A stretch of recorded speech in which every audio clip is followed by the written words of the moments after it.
मित्रों, हमारे धर्म ग्रंथ कथाओं के अनुसार परमपिता ब्रह्मा जी ने अपनी ही पुत्री देवी सरस्वती से बलपूर्वक विवाह करते हुए शारीरिक संबंध स्थापित किए थे। क्या यह सच है या झूठ? देवी सरस्वती और ब्रह्मा जी के बीच कौन सा रिश्ता है, पत्नी का या पुत्री का?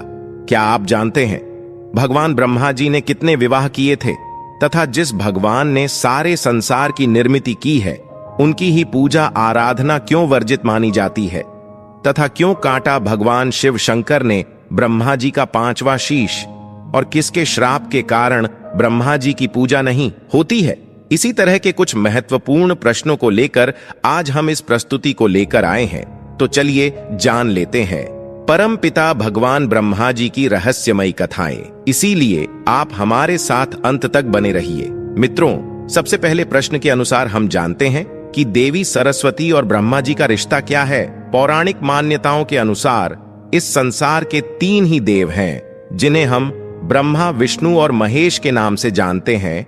इसमें ब्रह्मा जी का कार्य सृष्टि का निर्माण करना है, भगवान विष्णु इसके पालन करता है और शिव शंकर इसके संहारक या विनाशक है।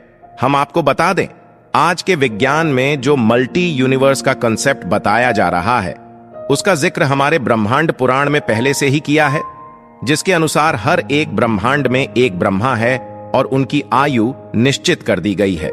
मित्रों, हम सभी तो जानते ही हैं कि ब्रह्मा जी का जन्म भगवान श्री हरि विष्णु के नाभि कमल से हुआ है तथा शिव पुराण के अनुसार ब्रह्मा जी का जन्म सदाशिव और शक्ति ने अपने दाहिने अंग से किया था और फिर उन्हें श्री विष्णु के नाभि कमल में स्थापित कर दिया था। इस प्रकार से परम पिता ब्रह्मा जी की उत्पत्ति हुई है।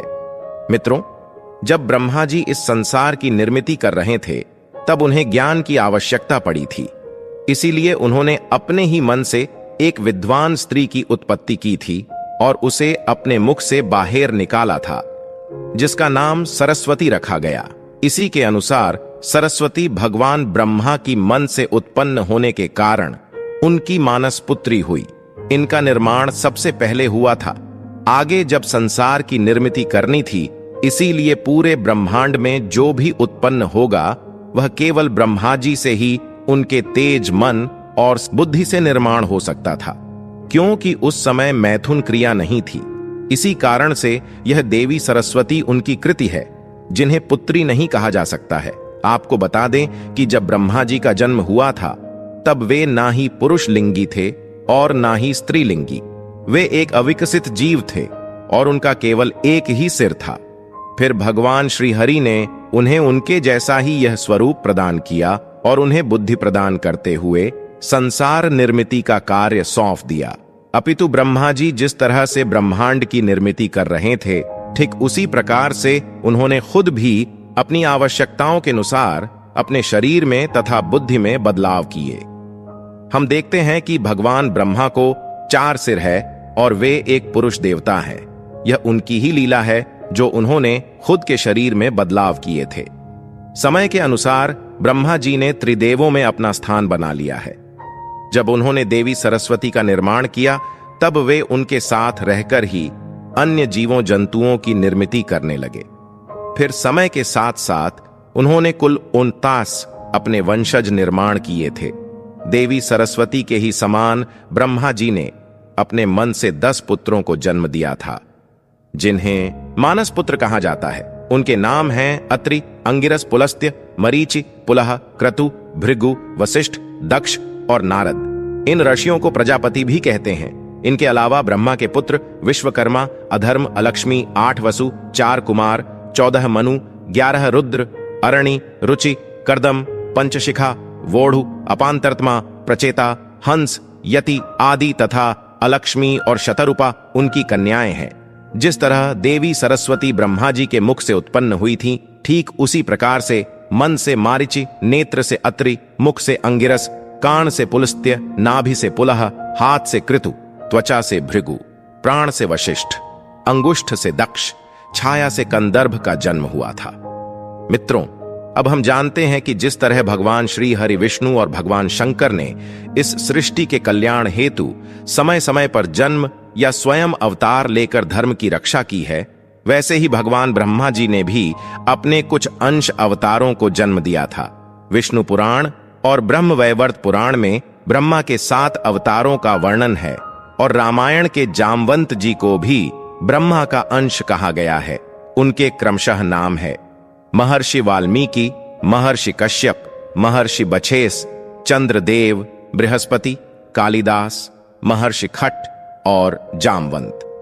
मित्रों, अब हम जानते हैं कि जिस सरस्वती से भगवान ब्रह्मा ने विवाह किया था वह अलग है तथा उनका निर्माण भगवान श्री विष्णु और आदिशक्ति ने अपनी दिव्य शक्तियों से किया था, जिसका वर्णन हमें ब्रह्मवैवर्त पुराण में मिलता है, जो सती भारती के नाम से भी जानी जाती है, जो भगवान श्री हरि के मुखार बिंदु से उत्पन्न हुई थी, जो देवी महालक्ष्मी है, अतः लक्ष्मी देवी नहीं।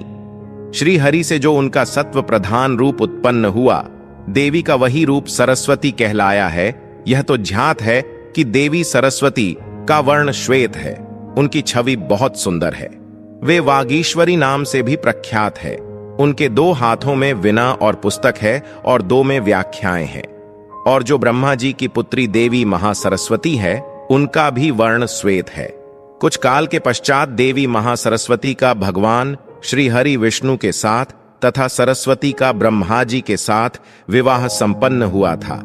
देवी महासरस्वती का स्वरूप देवी ब्रह्मचारिणी के समान माना जाता है।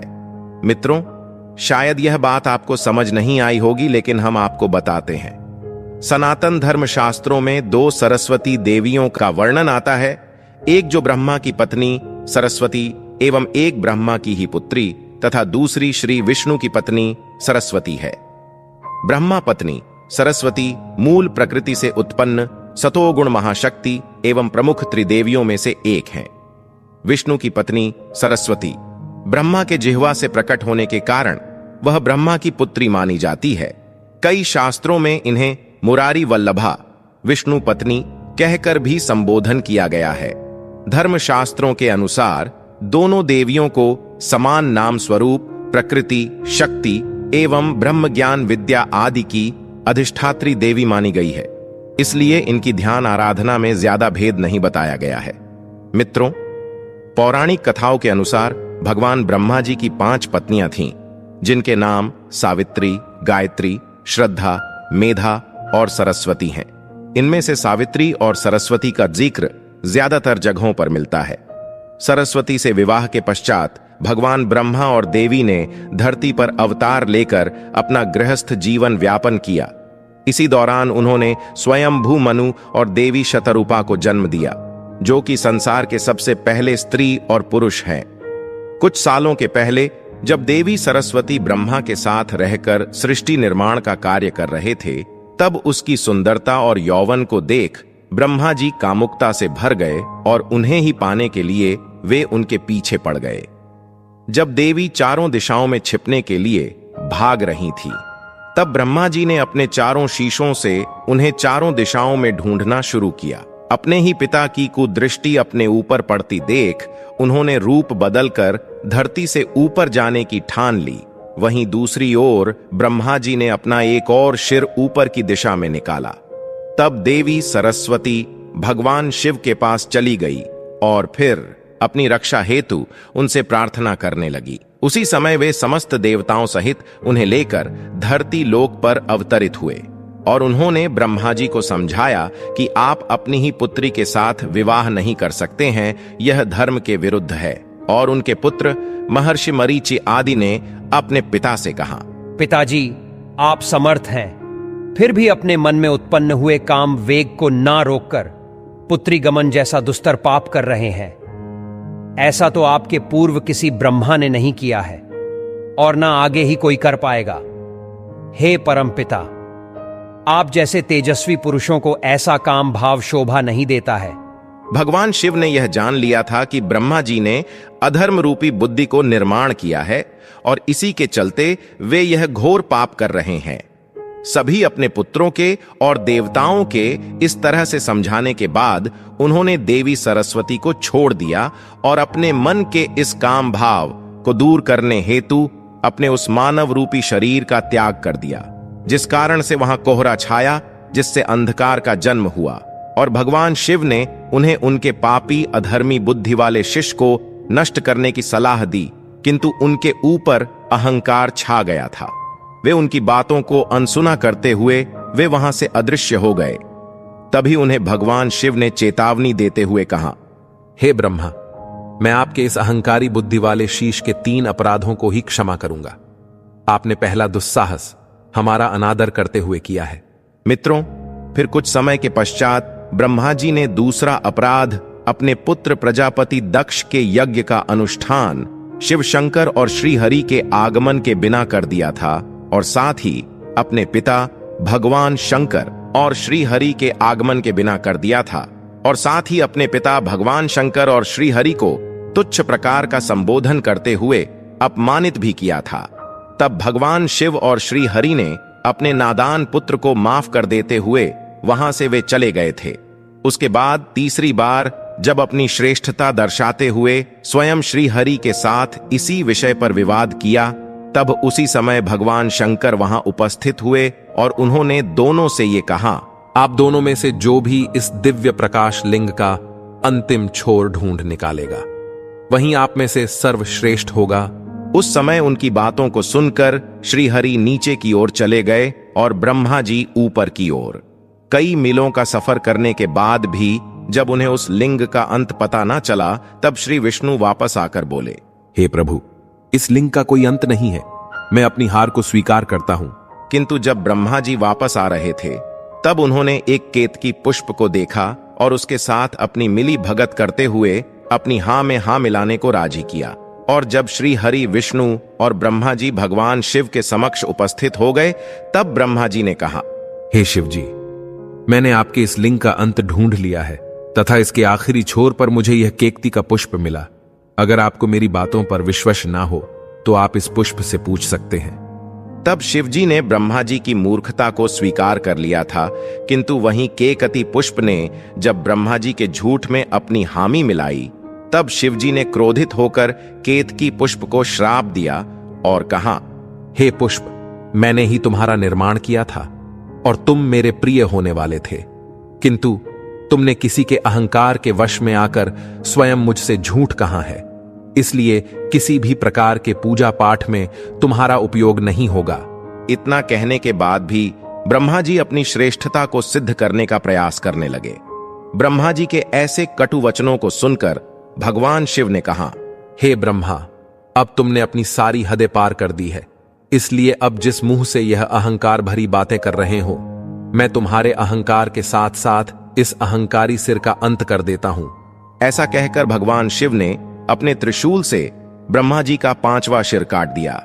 जब उनका सिर धड़ से अलग हो गया, तब वे अपनी असली रूप को वापस देखकर भगवान शिव और भगवान श्री विष्णु के सामने नतमस्तक होते हुए कहते हैं, हे प्रभु, क्षमा करें, मैंने बहुत बड़ी भूल की है। तब भगवान शिव आशीर्वाद देते हुए वहां से अंतर ध्यान हो जाते हैं। मित्रों, अब हम जानते हैं कि आखिर क्यों ब्रह्मा जी की पूजा वर्जित मानी जाती है। पौराणिक कथाओं के अनुसार एक बार भगवान ब्रह्मा और वज्रनाभ नामक के असुर के बीच भीषण युद्ध छिड़ गया था। इसी युद्ध के बीच उनके कमलासन की 3 पंखुद्दियां धरती लोक पर जा गिरी। वही स्थान आज राजस्थान में स्थित पुष्कर है। युद्ध के अंत में ब्रह्मा जी ने धरती के कल्याण हेतु एक यज्ञ का आयोजन उसी जगह पुष्कर में किया। उनके कमल के कारण वहां 3 झीलों का निर्माण हो गया। जब यज्ञ का पूरी तरह से आयोजन हो चुका था और ब्रह्मा जी यज्ञ वेदी पर अपना आसन ग्रहण कर बैठे थे, उनकी पत्नी सावित्री देवी अनुपस्थित थीं और काफी समय तक उनकी प्रतीक्षा करने के बावजूद भी उन्हें आने में विलंब हो रहा था, जिस कारण से शुभ मुहूर्त का समय बीतता जा रहा था। तभी वहां मौजूद सभी ऋषियों तथा श्री हरि के परामर्श से उन्हें अन्य किसी स्त्री के साथ बैठकर इस विधि को पूरा करना था। वहीं भगवान श्री हरि के आज्ञानुसार देवर्षि नारद ने उसी गांव की शास्त्रों में पारंगत देवी गायत्री को ढूंढ कर लाया। मित्रों, देवी गायत्री और ब्रह्मा जी ने विधिनुसार विवाह करते हुए इस यज्ञ को संपन्न किया। यज्ञ के सभी मांगलिक कार्य पूर्ण होते ही देवी सावित्री जब वहां आई तो उन्होंने देखा कि उनकी जगह पर कोई अन्य स्त्री है, इस बात से उन्हें काफी आहत पहुंची और उन्होंने क्रोध में आकर ब्रह्मा जी सहित भगवान श्री हरि विष्णु देवर्षि नारद को श्राप देते हुए कहा, हे नारद, तुमने बिना कुछ सोचे समझे अपने पिता के लिए एक स्त्री का चयन किया है। तुम्हारे अंदर किसी भी स्त्री के प्रति प्रेम की भावना नहीं है, अतः तुमने अपने ही माता के साथ धोखा किया है। इसीलिए मैं तुम्हें श्राप देती हूँ कि तुम आजीवन कुंवारे ही रहोगे, तुम्हारा कभी भी विवाह नहीं होगा। क्रोध से आगे बढ़ते हुए सावित्री ने भगवान श्री हरि से कहा, हे श्री हरि नारायण, आप तो इस जगत के पालनहार है, फिर भी आपने यह कैसा दुष्कर्म किया है? एक पत्नी के जीवित होते हुए भी आपने दूसरे विवाह की अनुमति कैसे दी? आपने भी मेरे मन को ठेस पहुंचा दी है। आपको भी स्त्री वियोग सहना पड़ेगा, यह मेरा श्राप है। फिर सबसे अधिक क्रोधित होकर अपने पति ब्रह्मा जी से सावित्री कहती है, हे प्रजापति, आपने केवल एक पूजा को संपन्न कराने हेतु मेरा तिरस्कार करते हुए अन्य स्त्री से विवाह किया है। ऐसा करते हुए क्षण भर भी आपके मन में मेरे लिए स्नेह प्रेम का भाव नहीं आया है और आपने जिस पूजा मात्र के हट को पूरा करने के लिए दूसरा विवाह किया है। आज मैं इस सारे संसार को साक्षी मानकर आपको यह श्राप देती हूँ कि आज के बाद इस संसार में आपकी कोई भी पूजा आराधना नहीं करेगा। आप तीनों लोकों में पूजा से बाध्य नहीं रहेंगे। फिर कुछ समय के पश्चात जब देवी सावित्री का क्रोध शांत हुआ, तब भगवान श्री हरि विष्णु और शिव जी ने उन्हें अपने श्राप को वापस लेने के लिए बहुत मिन्नतें की, पर एक स्त्री के कठोर आचरण ने उन्हें क्षमा न करने की ठान ली थी। तब वे ब्रह्मा जी सहित अन्य देवताओं से कहती हैं, यह तो निश्चित है कि श्री हरि को स्त्री वियोग सहना ही पड़ेगा और मेरे स्वामी ब्रह्मा जी की इस पूरे संसार में केवल पुष्कर में ही पूजा होगी और यहीं इनकी प्रतिमा स्थापित की जा सकती है। इतना कहकर वे सभी वहां से चले गए। मित्रों, हम सभी जानते हैं कि भगवान श्री हरि को राम अवतार में अपनी पत्नी का वियोग सहना पड़ा था और ब्रह्मा जी का पूजा करने योग्य मंदिर केवल राजस्थान के पुष्कर में ही स्थित है। तो आशा करते हैं आपको यह सभी कथाएं अवश्य ही पसंद आई होगी। तो वीडियो को लाइक करें, चैनल को सब्सक्राइब करें और साथ ही कमेंट में जय लक्ष्मी नारायण हर हर महादेव अवश्य लिखें। आप सभी का धन्यवाद।